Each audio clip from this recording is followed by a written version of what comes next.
भजन संहिता 16 उसकी 1 आयत में लिखा है, हे ईश्वर मेरी रक्षा कर, क्योंकि मैं तेरे ही शरणागत हूं। मैंने परमेश्वर से कहा, तू ही मेरा प्रभु है, तेरे सिवा मेरी भलाई कहीं नहीं। अपनी स्क्रीन की ओर देखें, उस वचन की ओर, और इस वचन को पूरा कर दें स्क्रीन के ऊपर फुल।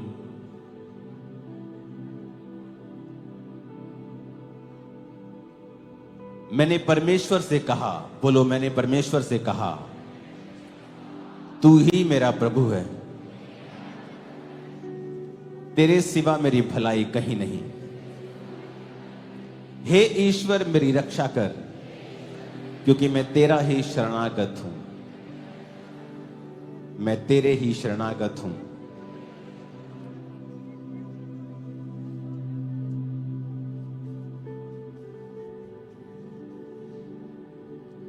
इसमें दाऊद ने क्यों कहा? यह दर्शाता है एक व्यक्ति का परमेश्वर के ऊपर निर्भरता।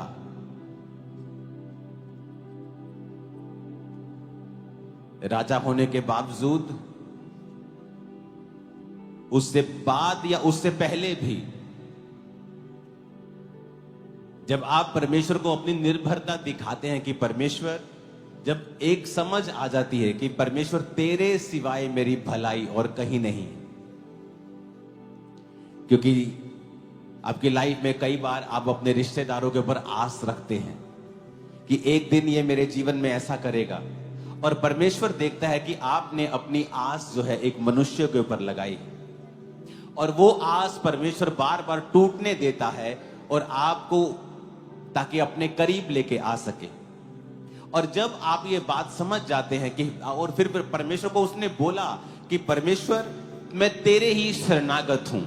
उसके बहुत से दोस्त थे।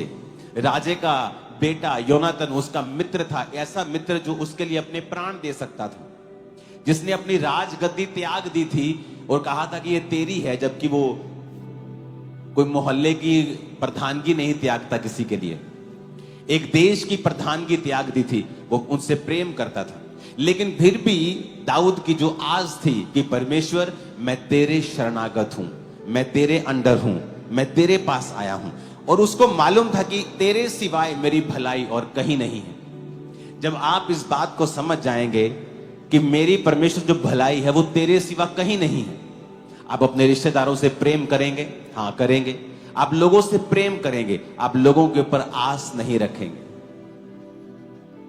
जब दाऊद ने कहा परमेश्वर मेरे सिवा, तेरे सिवा मेरी भलाई और कहीं नहीं है, प्लीज हटा दो इसको जो उड़ा रहे हो। तो उसने कहा, अब तीसरी आयत को पढ़ो। उसने कहा, पृथ्वी पर जो पवित्र लोग हैं वो ही आदर के योग्य हैं, उन्हीं से मैं प्रसन्न रहता हूं। अब दाऊद सच्चाइयां बयान कर रहा है कि जो पृथ्वी पर पवित्र लोग हैं वो आदर के योग्य हैं। यानी वो पहली बात कर रहा है कि परमेश्वर मैं तेरे शरणागत हूं, मेरी आस तेरे ऊपर है, मैंने अपना समर्पण तुझे किया है, तू ही मेरा परमेश्वर है। फिर वो कह रहा है कि जो पवित्र लोग हैं, यानी फिर उसके बाद वो कह रहा है कि अपने जीवन को पवित्रताई में बिताओ, क्योंकि जो पवित्रताई में नहीं है वो आदर में नहीं आएगा। अगर आप चाहते हो आपका पति आपका आदर करे, आपकी पत्नी आपका आदर करे, लोग आपका आदर करें, परमेश्वर सबसे बेहतर आपका आदर करे, तो दाऊद ने एक सीक्रेट दिया। उसने कहा जो पृथ्वी पर पवित्र लोग हैं वो ही आदर के योग्य हैं। कई बार लोगों के पास बहुत पैसा होता है और वो जब लोगों के सामने जाते हैं लोग सलाम ठोकते हैं, लेकिन जैसे ही वो वहां से जाते कहते चल भाग जाए यहां से, चोर एक नंबर का।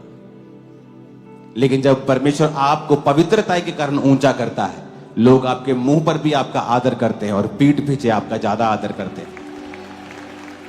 तो दाऊद ने कहा 4 आयत में, जो पराये देवता के पीछे भागते हैं उनका दुख बढ़ जाएगा, मैं उनके लहू वाले अर्ध नहीं चढ़ाऊंगा, मैं उनका नाम अपने होठों से नहीं लूंगा। कहता मैं नाम भी नहीं लूंगा, मैं अपने परमेश्वर की स्तुति करूंगा। 5 आयत में लिखा, यहोवा मेरा भाग और मेरे कटोरे का हिस्सा है, मेरे भाग को तू स्थिर रखता है। कहता तू मेरा भाग है परमेश्वर, मेरा हिस्सा तू है। फिर कहता मेरे भाग को तू स्थिर रखता है। एक बाप के 2 बेटे हैं तो हर एक बेटे का एक भाग आता है प्रॉपर्टी का। लेकिन कई बार जो आपका भाग होता है, आपका हिस्सा होता है, इस दुनिया में आपको नहीं मिलता है। लेडीज कंप्लेंट करती हैं, मैं सुंदर हूं, मैं बहुत ही चालाक हूं, मैं बड़ी अच्छी हूं, लेकिन मुझे ऐसा पति नहीं मिला। आदमी कंप्लेंट करते हैं, मैं सब कुछ वेल सेटल्ड हूं, लेकिन मुझे अच्छी पत्नी नहीं मिली, मेरे बच्चे अच्छे नहीं।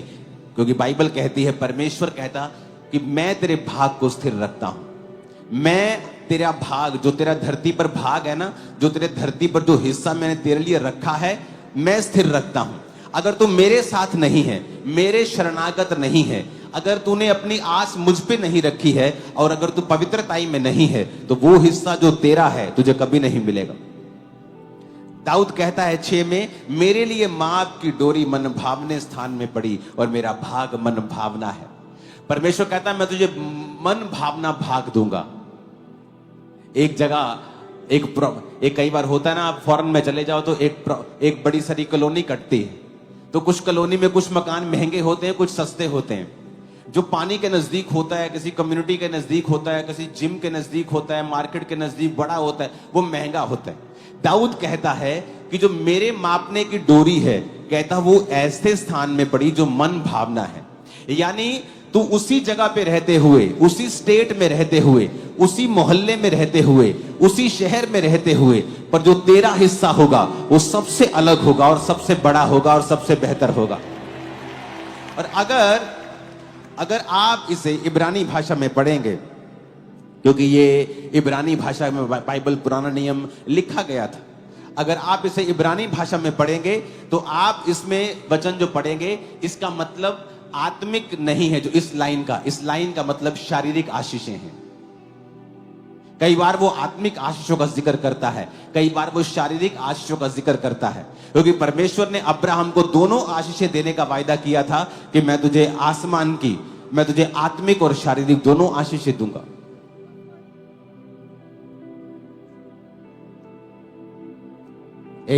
बैठ जाओ।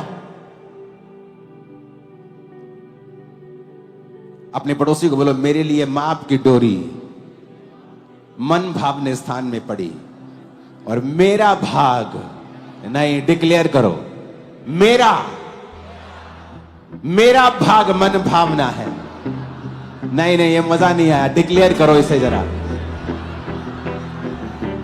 आमीन। कहता मेरा भाग मन भावना है। सेम जगह, सेम मोहल्ला, सेम नगर, सेम स्टेट, पर कहता जो मेरा भाग है वो मन भावना है। ये परमेश्वर के लोगों का हिस्सा है। किनका?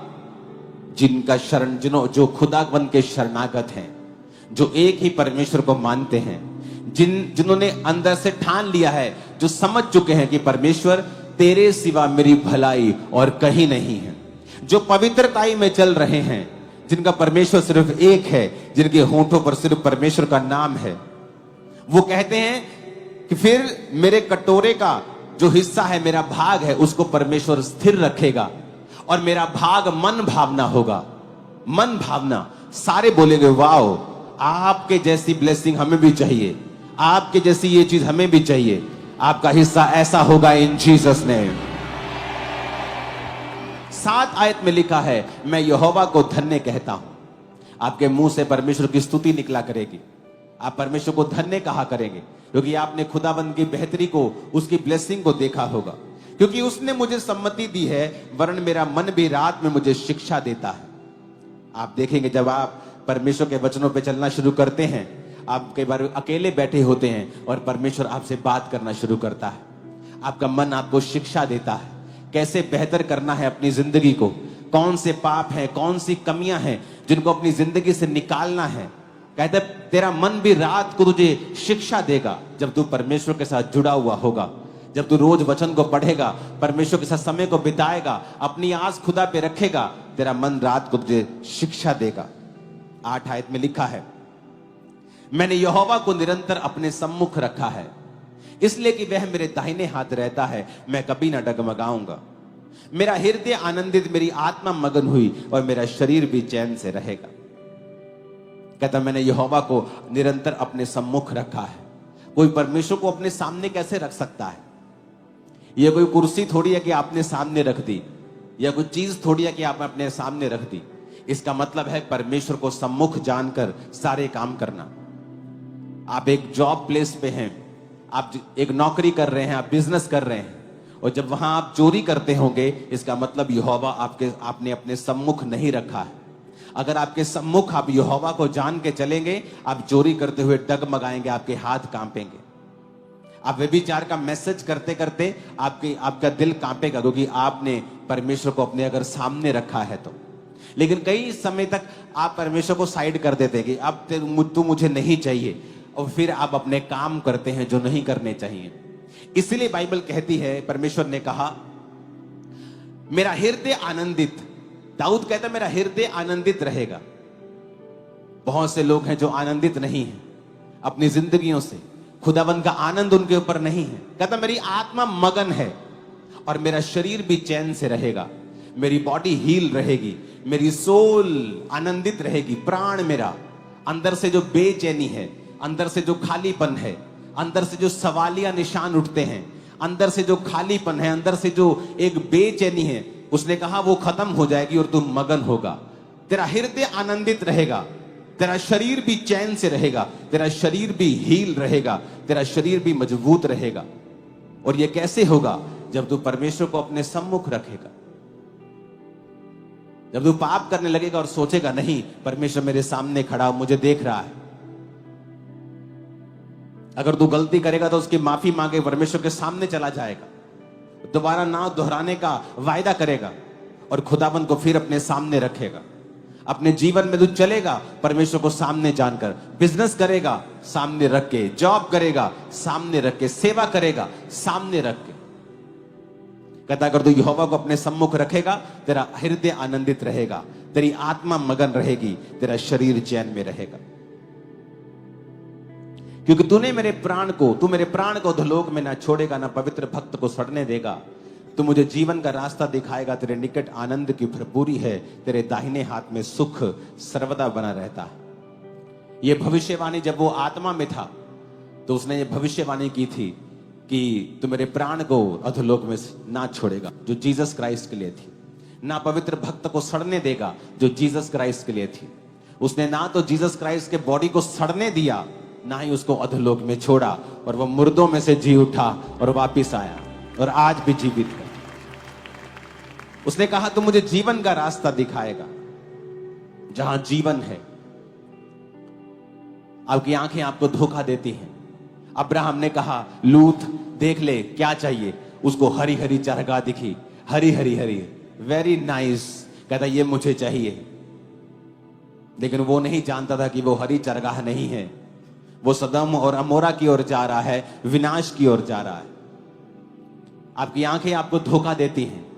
परमेश्वर ने कहा अगर तू मेरे साथ वफादार होगा तो मैं तुझे जीवन का रास्ता दिखाऊंगा। मैं तुझे दिखाऊंगा कि जीवन का रास्ता, सही रास्ता क्या है। तेरे बिजनेस में, तेरी जॉब में, तेरे फाइनेंस में, तेरी फैमिली में, तेरी सेवकाई में, तेरी सेहत के लिए मैं तुझे रास्ता दिखाऊंगा। तेरे निकट आनंद की भरपूरी है, तेरे दाहिने हाथ में सुख सर्वदा बना रहता है। अगर उसके निकट रहेंगे तो आनंदित रहेंगे। दाहिने हाथ का मतलब है परमेश्वर के साथ राइट होकर चलना, सही होकर चलना। जब भी दाहिने हाथ का जिक्र आता है तो इसका मतलब है right standing with God. Righteousness का मतलब है राइट स्टैंडिंग विद गॉड। दाहिने हाथ का मतलब है खुदा के साथ सही चलना। जब आप परमेश्वर के साथ सही चलते हैं, सब कुछ सही करते हैं, दाहिने हाथ खड़े होते हैं, यानी प्रभु के साथ सहमत होते हैं, तो उसने कहा सुख उसके दाहिने हाथ में सर्वदा बना रहता है। कोई क्रिश्चियन आपको नहीं मिलेगा, रियल क्रिश्चियन, आज दुखी सुखी, फिर कल दुखी, फिर परसों सुखी। आपको हमेशा वो सुखी मिलेगा। परीक्षा में वो हो सकता है, लेकिन सुख उसको छोड़ के कभी नहीं जाएगा। ये आपका और मेरा हिस्सा है। आमीन। साथ चाहिए मेरे को, चर्च साथ चाहिए। आमीन। ऊंची आवाज में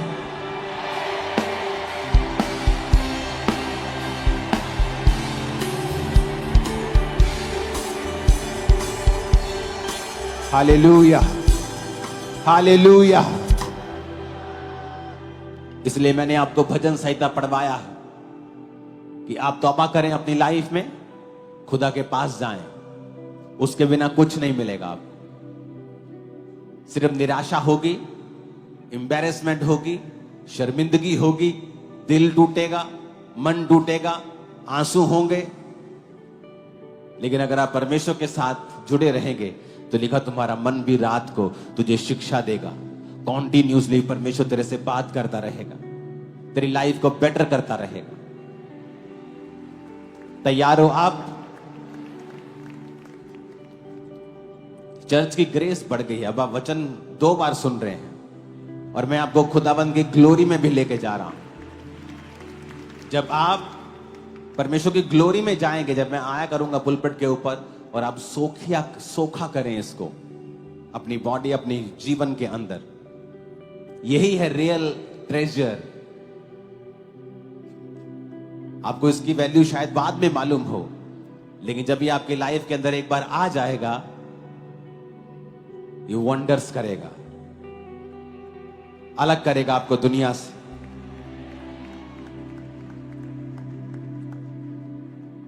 अपने हाथों को उठाओ,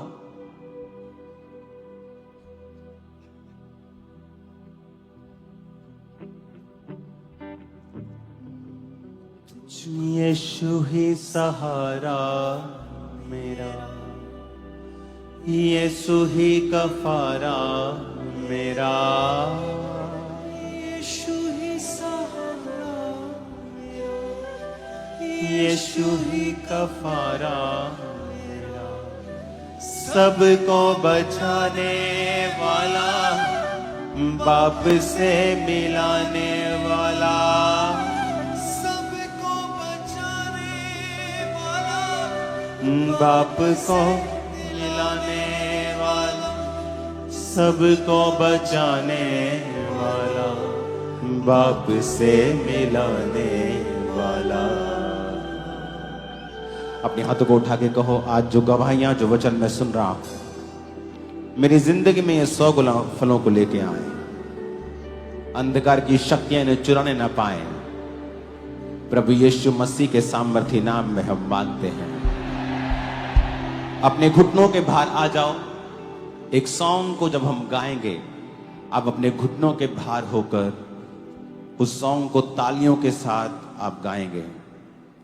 अपने हाथों को उठाओ, अपने हाथों को उठाओ। भजन संहिता 51 आप पढ़ेंगे क्वायर, और हम सब कलीसिया आप इसे ऊंची आवाज में घोषित करेंगे। हे परमेश्वर, अपनी करुणा के अनुसार मुझ पर अनुग्रह कर। अपनी बड़ी दया के अनुसार मेरे अपराधों को मिटा दे। मुझे भली भांति धोकर, मुझे भली भांति धोकर, मेरा अधर्म दूर कर, मेरा अधर्म दूर कर, और मेरा पाप छुड़ाकर, और मेरा पाप छुड़ाकर, मुझे शुद्ध कर, मुझे शुद्ध कर। मैं तो अपने अपराधों को, मैं तो अपने अपराधों को जानता हूँ, और मेरा पाप निरंतर मेरी दृष्टि में रहता है, निरंतर मेरी दृष्टि में रहता है। मैंने केवल तेरे ही विरुद्ध पाप किया, तेरे ही विरुद्ध पाप, और जो तेरी दृष्टि में बुरा है, और जो तेरी दृष्टि में बुरा वही किया है, वही किया, ताकि तू बोलने में धर्मी, ताकि तू बोलने में धर्मी, और न्याय करने में निष्कलंक ठहरे। देख, मैं अधर्म के साथ उत्पन्न हुआ, मैं अधर्म के साथ उत्पन्न और पाप के साथ अपनी माता के गर्भ में पड़ा। पाप के साथ अपनी माता के गर्भ देख, में तू हृदय की सच्चाई से पड़ा। प्रसन्न होता है, और मेरे मन ही में ज्ञान सिखाएगा। जूफा से मुझे शुद्ध कर, तो मैं पवित्र हो जाऊंगा। मुझे धो, और मैं हिम से भी अधिक श्वेत बनूंगा। यीशु के लहू से मुझे शुद्ध कर, यीशु के लहू से मुझे शुद्ध कर, तो मैं पवित्र हो जाऊंगा। मुझे धो, तो मैं हिम से भी अधिक श्वेत बनूंगा। मुझे हर्ष और आनंद की बातें सुना, मुझे हर्ष और आनंद की बातें सुना, जिससे जो हड्डियां तूने तोड़ डाली हैं, जिससे जो हड्डियां तूने तोड़ वे डाली, मगन हो जाएं। वे मगन हो जाएं। अपना मुख मुख मेरे पापों की ओर से फेर ले, मेरे पापों की ओर से, और मेरे सारे अधर्म के कामों को मेरे सारे अधर्म के कामों मिटा डाल। मिटा डाल। हे परमेश्वर, हे परमेश्वर, मेरे अंदर शुद्ध मन उत्पन्न कर, और मेरे भीतर स्थिर आत्मा नए सिरे से उत्पन्न कर मुझे अपने सामने से निकाल न दे और अपने पवित्र आत्मा को मुझसे अलग ना कर। अपने किए हुए उद्धार का हर्ष मुझे फिर से दे और उदार आत्मा देकर मुझे संभाल। तब मैं अपराधियों को तेरा मार्ग सिखाऊंगा और पापी तेरी ओर फिरेंगे। हे परमेश्वर, हे मेरे उद्धारकर्ता परमेश्वर, मुझे हत्या के अपराध से छुड़ा ले। तब मैं तेरे धर्म का जय जयकार करने पाऊंगा। हे प्रभु, मेरा मुंह खोल दे, तब मैं तेरा गुणानुवाद कर सकूंगा। क्योंकि तू मेल बलि से प्रसन्न नहीं होता, नहीं तो मैं देता। होम बलि से भी तू प्रसन्न नहीं होता। टूटा मन परमेश्वर के योग्य बलिदान है। हे परमेश्वर, तू टूटे और पिसे हुए मन को तुच्छ नहीं जानता। प्रसन्न होकर सिय्योन की भलाई कर, यरूशलेम की शहरपनाह को तू बना। तब तू धर्म के बलिदानों से अर्थात सर्वांग पशुओं के होम बलि से प्रसन्न होगा। तब लोग तेरी वेदी पर बैल चढ़ाएंगे। अपने हाथों को उठाओ, फिर से कहो, हे परमेश्वर,